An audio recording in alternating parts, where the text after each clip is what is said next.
हमारे साथ बातचीत करने के लिए केंद्रीय मंत्री मीनाक्षी लेखी हैं। मीनाक्षी जी, ऐसा दृश्य जिसे देखकर हम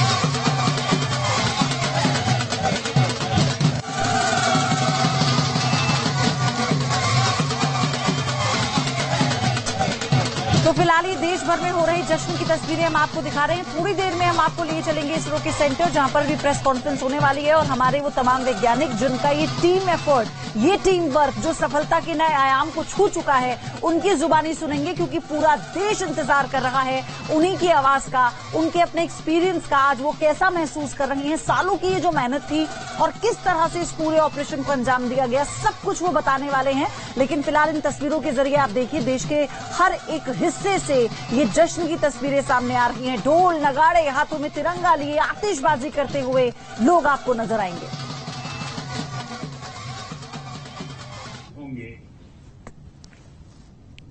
मेरी तरफ से आपको, आपकी पूरी टीम को बहुत बहुत बधाई और सबको मेरी तरफ से अभिनंदन कह दीजिए। और हो सके उतना जल्दी मैं आप सबको रूबरू में भी बधाई दूंगा।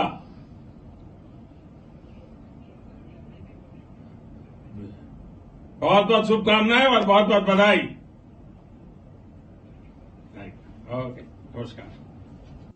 Moon or Earth, what we are trying to do. There are 7 instruments on board Aditya L1. Now let me complete some more. तो फिलहाल अभी आपने जो सुना, प्रधानमंत्री नरेंद्र मोदी ने फोन पर बात की है और जो भी लग रहा था कि वो इसरो चीफ से ही बात कर रहे थे और उन्हें शुभकामनाएं दे रहे थे। उन्होंने कहा कि वो जल्द ही जैसे ही वापस लौटेंगे समिट से रूबरू होकर शुभकामनाएं देंगे, उनके बीच में वो होंगे। तो ये जो खुशी है इस वक्त न केवल हिंदुस्तान में बल्कि पूरी दुनिया में इसका डंका बजा है और ये खुशी जाहिर की जा रही है। फिर चाहे वो हिंदुस्तान की तस्वीरें तो आप देख रहे हैं, फिर चाहे वो पाकिस्तानी क्यों ना हो, क्योंकि पाकिस्तान की तरफ से बयान आया था कि वो चाहते हैं कि ये सक्सेस हो और एक बहुत बड़ा आयाम है जो लिखा जाएगा सफलता के पन्नों पर। और ऐसे ही लिखा गया है। आप अमेरिका की नासा की बात कर लीजिए या और आप दूसरे देशों की बात कर लीजिए, तो इस वक्त हिंदुस्तान पर सबकी निगाहें टिकी हैं। और अब देखिए अंतरिक्ष में भी कैसे भारत का डंका आज बजा है। ये तस्वीरें महज बानगी भर हैं। तो अलग अलग जगहों से देश के हम आपको ये तस्वीरें दिखा रहे हैं। आप देखिए तिरंगा हर तरफ आपको नजर आएगा और यही कारण है कि लोग ढोल नगाड़ों की थाप पर गा रहे हैं, जश्न मना रहे हैं। एक बार फिर से हम चलते हैं इसरो सेंटर, हमारी सहयोगी पिनास वहां पर मौजूद है। पिनास, प्रेस कॉन्फ्रेंस के बारे में आपसे जानना चाहेंगे, कितनी देर में शुरू होगी, क्योंकि सब सुनना चाहते हैं।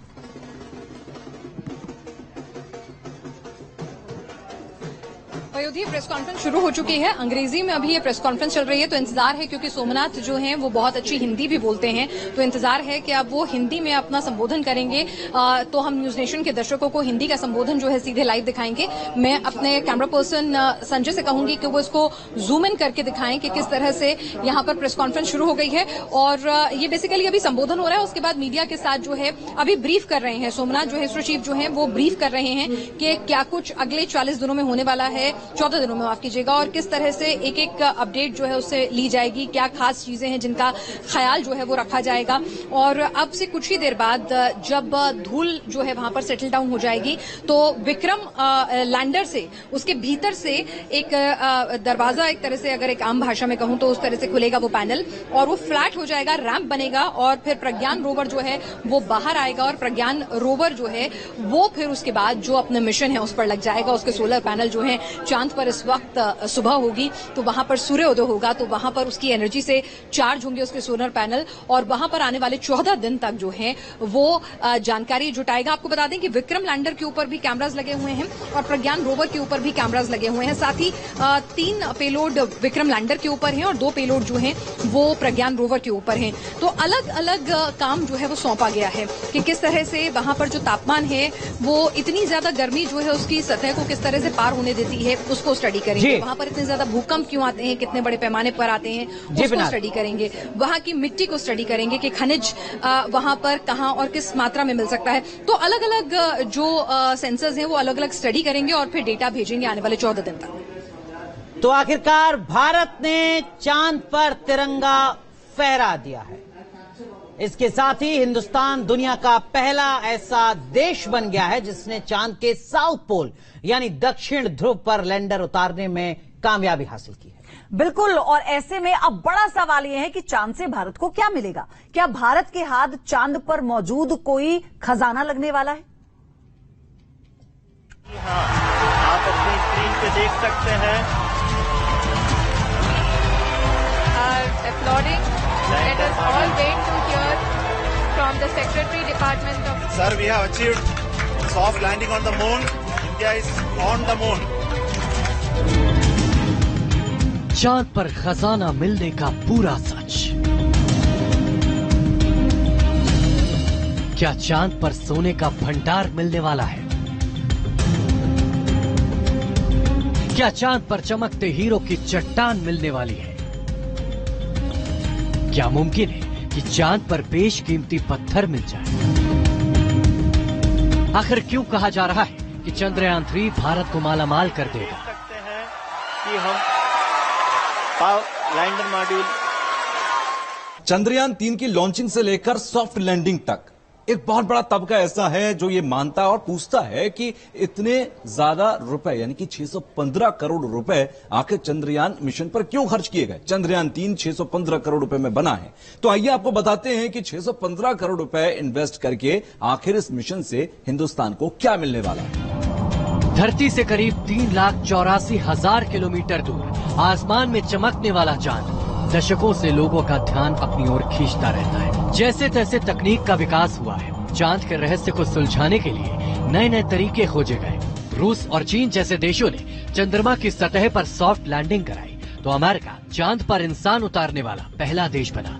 मगर चमकते चांद का साउथ पोल वैज्ञानिकों के लिए हमेशा से पहेली ही बना रहा। मगर हिंदुस्तान ने चांद पर कदम रखकर अंधेरे में डूबे साउथ पोल के कई ऐसे रहस्यों को सुलझाने की कोशिश की है जो न केवल दुनिया के लिए किसी क्रांति से कम होगा बल्कि भारत की इकोनॉमी को बूस्ट कर देगा। अब सवाल ये कि चांद को भारत की अर्थव्यवस्था से क्यों जोड़कर देखा जा रहा है। भारत के इस मिशन के पीछे एक बड़ी वजह मून इकोनॉमी भी है। जी हां, जानकार कहते हैं कि 2040 तक यह मून इकोनॉमी 4200 करोड़ डॉलर तक पहुंच जाएगी और इस पर उस देश का सबसे ज्यादा कब्जा होगा जिस देश के पास चांद के सबसे ज्यादा रहस्य होंगे। और यही वजह है कि अगर चंद्रयान 3 कामयाब हो गया और जो मिशन मून है वो कामयाब हो गया तो हिंदुस्तान साउथ पोल पर चंद्रयान को उतारने के बाद मून इकोनॉमी पर एक बहुत बड़ा कब्जा करके रखेगा। British company price Waterhouse Cooper का अनुमान है कि चांद तक ट्रांसपोर्टेशन का बिजनेस 2040 तक 42 अरब डॉलर तक जा सकता है। कंपनी ने इस बिजनेस को कई कैटेगरी में बांटा है। मसलन मून इकोनॉमी 2026 से 2030 तक 19 अरब डॉलर तक जा सकती है। 2031 से 2035 तक 32 अरब डॉलर और 2036 से 2040 तक 42 अरब डॉलर तक ये इकोनॉमी पहुंच सकती है। भारत ने जिस हेवी लिफ्ट लॉन्च व्हीकल से चंद्रयान 3 को लॉन्च किया है उसका नाम LVM-3M4 है। कुछ समय पहले अमेजन के फाउंडर जेफ बेजोस की कंपनी ब्लू ओरिजिन ने इसरो के LVM-3 रॉकेट के इस्तेमाल के लिए अपनी इच्छा जाहिर की थी। कंपनी इसरो के इस रॉकेट का इस्तेमाल कमर्शियल और स्पेस टूरिज्म के लिए करना चाहती थी और अब जिस तरह इस रॉकेट की मदद से चंद्रमा के साउथ पोल पर उतरने में कामयाबी मिली है, ट्रांसपोर्टेशन कराने वाली दुनिया की कई बड़ी कंपनियां इसरो के इस रॉकेट की मुरीद बन सकती हैं। मून मिशन इसलिए भी जरूरी है क्योंकि एलन मस्क जैसे कई लोग ऐसे हैं जो चांद तक ट्रांसपोर्ट सर्विस देना चाहते हैं क्योंकि वो इसे एक बड़ा बिजनेस मान रहे हैं। इसके अलावा सरकारों के साथ साथ कई निजी कंपनी जैसे आई स्पेस और एस्ट्रोबॉटिक भी हैं जो लगातार मून के जरिए पैसा कमाना चाहती हैं और वहां से एक बड़ा बिजनेस बनाना चाहती हैं। अब क्योंकि भारत ने साउथ पोल को चुन लिया है तो साउथ पोल चुनने के बाद भारत इस रेस में काफी आगे नजर आ रहा है और ऐसे में ये कंपनियां भारत को एक बड़ा फायदा देंगी। लेकिन बात सिर्फ ट्रांसपोर्टेशन तक ही सीमित नहीं रहने वाली। भारत के पास जो डेटा होगा वो भी भारत की अर्थव्यवस्था बूस्ट करने में मील का पत्थर साबित हो सकता है क्योंकि दुनिया में कई ऐसे देश हैं जो आने वाले कई दशकों तक चांद पर सफल लैंडिंग नहीं कर सकते हैं। ऐसे देश रिसर्च के लिए भारत से करोड़ों डॉलर में डेटा खरीद सकते हैं। इस डेटा की मदद से वो बिना चांद पर जाए भी अपनी रिसर्च कर सकते हैं, क्योंकि चांद की भूमध्य रेखा का डेटा तो अमेरिका, चीन और रूस के पास भी है, मगर साउथ पोल का डेटा सिर्फ भारत के पास होगा। भारतीय रोवर का यही डेटा बताएगा कि चांद पर पानी मिलता है तो उस पानी से ऑक्सीजन बनाई जा सकती है या नहीं बनाई जा सकती, क्योंकि तभी भविष्य में चांद पर बेस बनाने की उम्मीदें पैदा होंगी। अनुमान है कि भारत के इस सफल अभियान के बाद साल 2030 तक चांद पर 40 और 2040 तक 1000 एस्ट्रोनॉट रह रहे होंगे, जिसके लिए चंद्रयान 3 की रिसर्च काफी काम आएगी। सबसे बड़ा जो फायदा होता है इससे वो ये कि अगर धरती को कल को खतरा पैदा हो जाए तो क्या हम चंद्रमा के ऊपर ऐसे हालात पैदा कर सकते हैं जहां इंसान या जिंदगी बच सके। ये अल्टीमेट लक्ष्य है चंद्रमा को लेकर के, चांद को लेकर के हमारा। उन एक्सट्रीम टेम्परेचर्स के ऊपर क्या मटेरियल चाहिए होगा ऑपरेट करने के लिए, और अगर ऊपर नहीं है तो क्या क्रेटर्स में नीचे जाकर के हम बना सकते हैं ऐसी कॉलोनीज जहां इंसान सरवाइव कर सके, जहां जिंदगी पनप सके। ये सारे सवाल जो हैं ये हम क्रैक करेंगे। अब सवाल यह है कि दुनिया के लिए चंद्रमा के साउथ पोल के आंकड़े क्यों खास हैं? दरअसल लूना 25 और चंद्रयान से पहले लॉन्च हुए सभी यानों ने चांद की भूमध्य रेखा पर उतरने की कोशिश की थी, क्योंकि वहां उतरना साउथ पोल के मुकाबले काफी आसान है। चंद्रमा के साउथ पोल पर बने गड्ढों में 2 अरब सालों से सूर्य की रोशनी नहीं पहुंची है। इस वजह से यहाँ का तापमान -230 डिग्री सेल्सियस तक कम हो सकता है। बेहद कम तापमान के कारण यहाँ की मिट्टी में जमा चीजें लाखों सालों से वैसी ही है। यहाँ की मिट्टी की जांच से कई नई चीजें सामने आएंगी। माना जा रहा है कि यहाँ पानी बर्फ के रूप में मौजूद हो सकता है। चंद्रयान 3 की रिसर्च से सौर परिवार के जन्म, चंद्रमा और पृथ्वी के जन्म के रहस्यों जैसी कई बड़ी बातों का पता चल सकता है। जो वहां के हालात हैं, जो वहां का पर्यावरण है, उसका डेटा हमारे पास नहीं था। वहां के जो खनिज पदार्थ हैं उसका डेटा हमारे पास नहीं था। वहां पे जिस तरह के कंपन होते हैं उसका डेटा नहीं था। वहां का जो आयनोस्फीयर है वो डेटा हमारे पास नहीं था। ये डेटा हमारे पास होगा तो दुनिया के और साइंटिस्ट ने जो डेटा साउथ से कलेक्ट किया है, नॉर्थ से कलेक्ट किया है, ये साउथ का डेटा है, ये मिल करके हमारी जो जिगसॉ पजल है बहुत सारे सवालों का वो कंप्लीट हो जाएगा। वैसे 25 सितंबर 2009 को भारत के एक मिशन के दौरान चांद पर पानी की खोज की गई। अब चांद पर अगर पानी है तो वहां इंसान भी रह सकते हैं, इंसानों की बस्तियां भी बसाई जा सकती हैं, और ऐसे में साउथ पोल को चुनकर भारत ने एक नया कीर्तिमान स्थापित कर दिया है। आने वाले समय में जब इंसानी बस्तियां वहां पर बनेंगी तो इसका फायदा भारत को एक बड़े स्तर पर होगा और इससे अरबों डॉलर्स की कमाई भारत की होगी। विज्ञान की एक थ्योरी कहती है कि जब इस ब्रह्मांड में हमारी पृथ्वी ने आकार लिया था, ठीक उसी दौरान चंद्रमा इस धरती से अलग होगा। लिहाजा माना जा रहा है कि चंद्रमा का मूल स्वभाव भी धरती के जैसा ही है, और अगर इसका स्वभाव धरती के जैसा है तो बहुत संभावनाएं हैं कि चंद्रमा के गर्भ में मौजूद तत्व भी वैसे ही होंगे जैसे धरती पर पाए जाते हैं। मसलन rare earth metal, titanium, helium और सबसे कीमती तत्व पानी। बेशक साल 1979 के चंद्रमा समझौते में कहा गया है कि चांद पर पाए जाने वाले इन खनिज पदार्थों पर किसी एक देश या संस्था का कब्जा नहीं माना जाएगा, मगर फिर भी इसकी खोज भारत को एडवांटेज जरूर दिलाएगी। ये एक बड़ा मिशन इसलिए दुनिया भर में माना जा रहा है, और रूस ने वहां उतरने की कोशिश की थी जो नाकामयाब हो गई। सॉफ्ट लैंडिंग कराने की कोशिश की थी, रोवर भेजा था जो नाकामयाब हो गई। हम अगर कामयाब हो रहे हैं इसमें तो फिर ये एक लैंडमार्क होगा हमेशा के लिए कि एक ऐसे एरिया में जिसके बारे में हमारे पास डेटा बहुत कम है वो हम तक पहुंचेगा।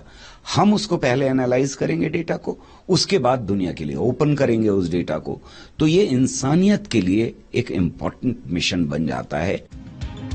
अनुमान के मुताबिक पानी के अलावा चांद पर हीलियम 3 नाम का एक ऐसा मिनरल है जो क्लीन एनर्जी बनाने के काम आता है, जो धरती पर बहुत ही दुर्लभ है, कम मात्रा में पाया जाता है। लेकिन रिसर्च के मुताबिक चांद पर 30 लाख टन हीलियम 3 हो सकता है। इसे ऐसे समझिए,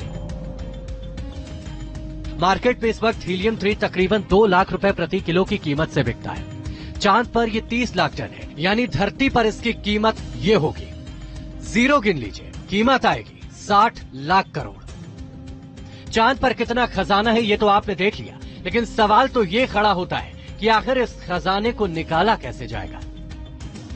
हीलियम 3 के अलावा चांद पर एक और चीज है जो बहुत ज्यादा जरूरी है, वो है टाइटेनियम। टाइटेनियम हालांकि धरती पर भी मौजूद है, लेकिन पहाड़ों और चट्टानों के अंदर बहुत ही मामूली रूप में है और चांद पर टाइटेनियम की बहुत बड़ी मौजूदगी मानी जाती है। ऐसे में लैंडर लैंड करने के बाद जब रोवर चांद की जमीन पर घूमेगा और वहां पर टाइटेनियम की खोज करेगा तो यकीनन टाइटेनियम की खोज भारत के लिए एक बहुत बड़ा कीर्तिमान होगा और साथ ही साथ दुनिया भर के देश इसका फायदा उठा सकेंगे।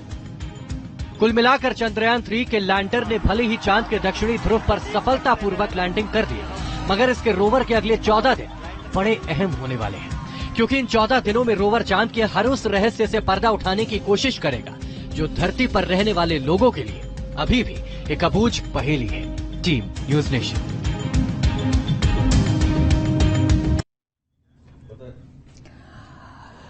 तो इस वक्त की बड़ी खबर आपको बता दें, विक्रम ने संदेश भेज दिया है। इस वक्त की बड़ी खबर, चंद्रमा से चंद्रयान 3 ने संदेश भेजा है। इस वक्त की बड़ी अपडेट आपको बता रहे हैं, भारत में सफलतापूर्वक मंजिल पर पहुंच गया हूं। ये ट्वीट भी किया था काफी देर पहले, इसरो की तरफ से ये ट्वीट किया गया था जिसमें ये बताया गया कि मैं मंजिल पर पहुंच गया हूं, भारत को बधाई। तो इस वक्त की बड़ी खबर आपको बता रहे हैं, मिशन चंद्रयान 3 सफल हो गया है, सफलता के साथ उसकी लैंडिंग हो गई है और अब जो 14 दिन हैं अगले धरती के मुताबिक वो बेहद महत्वपूर्ण, क्योंकि इन 14 दिनों में वो सब कुछ धरती तक पहुंचेगा। हमारे साथ बहुत ही खास मेहमान जुड़ चुके हैं, केंद्रीय मंत्री जितेंद्र सिंह जी। बहुत बहुत स्वागत है सर आपका न्यूज नेशन पर। पूरा देश यहां पर आपको सुन रहा है। 1000 किलोमीटर से 200 किलोमीटर पर उतर आएगा तो वो स्मूथली जाए, थोड़ा सा हो जाए तो, और खासतौर से आखिर के जो 150-200 मीटर का फासला होता है उस समय वो विक्रम पूरी तरह मुक्त हो जाता है, वो अपने विवेक से काम करता है, हमारा कोई नियंत्रण नहीं रहता, तो उसको फैसला स्वयं करना होता है, तो वो एक बड़े क्रूशियल टाइम रहता है। सवाल की साउथ पोल पे भारत पहुंचा है चांद के ऊपर, एक अब माने कि स्पेस टेक्नोलॉजी में भारत अब विश्व गुरु बनने की तरफ कदम बढ़ा दिया। निश्चय ही भारत ने वो प्रमाणित तौर पर बहुत से ऐसे प्रयोग सफलतम करके दिखाए हैं जो आज तक किसी और देश ने नहीं किए थे। तो वो जमाना जाता रहा जब भारत की पेशा की जाती थी, वो विकसित देशों से सीख लेगा, अब दूसरे देश भारत की ओर देख रहे हैं। बहुत धन्यवाद बात करने के लिए। जितेंद्र सिंह का कहना है कि अब चंदा मामा दूर के नहीं रहे, अब पास के हो गए हैं। अतुल राज चंद्र, न्यूज नेशन, दिल्ली। तो हमारे सहयोगी विकास चंद्रा ने खास बात की केंद्रीय मंत्री जितेंद्र सिंह से, जिनके जिम्मे इसरो जैसे जो महत्वपूर्ण विभाग हैं वो विभाग थे। और देखिए आज की इस खबर के बाद किस तरीके से जश्न मन रहा है देश के